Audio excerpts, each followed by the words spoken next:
welcome back. It is election day in the United States, America, promoting themselves to be the pillar of all that is right and just with the world, with the most robust and healthy democracy of all time. Yeah, but of course you know how that's going now. 170,000 Americans dead. Millions of jobs gone. While those at the top take in more than ever. Our worst impulses unleashed. Our proud reputation around the world badly diminished.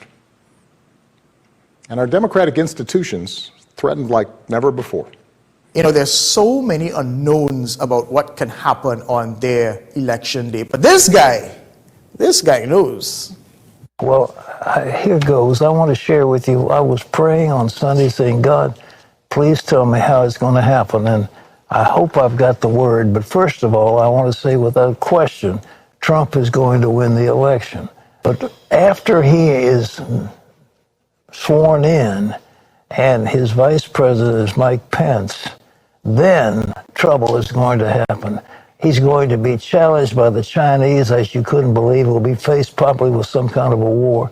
The North Koreans are going to have nuclear weapons. They're going to threaten us. And I don't know about you, but I believe God spoke to him directly. So in the words of Scar from Lion King, be prepared. But you see, people like Pat Robinson, they're like broken clocks. And you know what they say about broken clocks? You attach them to the side of explosives. Well, there is a nationwide concern about Election Day that we have already got, not just looking at the day, we're looking at that entire week.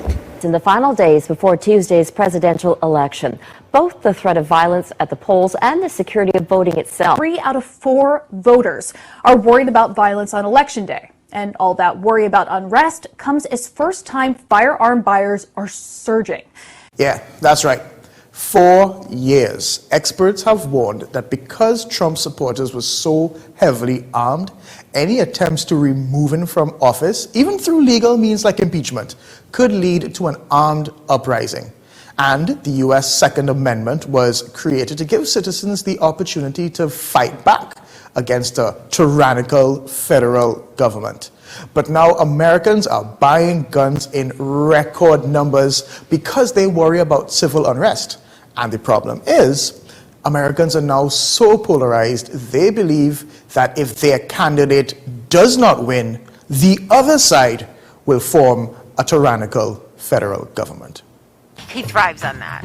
What do you think the city's going to look like? Well, kind of like it did after George Floyd. Looting, horrible, destruction, like a third world country. There's going to be war in the streets, man. Look to your right! Look to your left! What's behind? Cities are going to burn. Cops are going to get killed. I hope it doesn't happen here, man. The only thing we can do is just get ready. And luckily, one of the people who put us in this position in the first place, Mr. Mark Zuckerberg, well, he's doing all that he can to prevent violence on Election Day and beyond.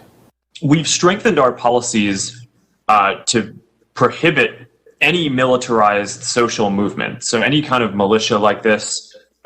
We've also banned conspiracy networks. So where I'm personally, I'm worried about the potential of increased civil unrest. Making sure that those groups can't organize on Facebook may cut off some legitimate uses, but I think that they will also preclude greater potential for organizing any harm. Yeah, imagine trying to be both savior and oppressor at the same time. Pick one, robot man. I have no idea what's going to happen, but I really do wish them the best.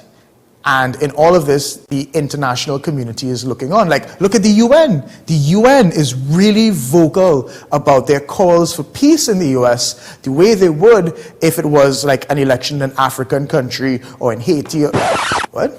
Oh, the UN hasn't said anything about this, despite everything. No, like all of the threats and all, the UN hasn't said anything, no calls. Oh, okay, cool. And a final note to the Trinis in the US. If anything does erupt, Please stay strong, stay safe, and stay out of trouble. Here's hoping for the best.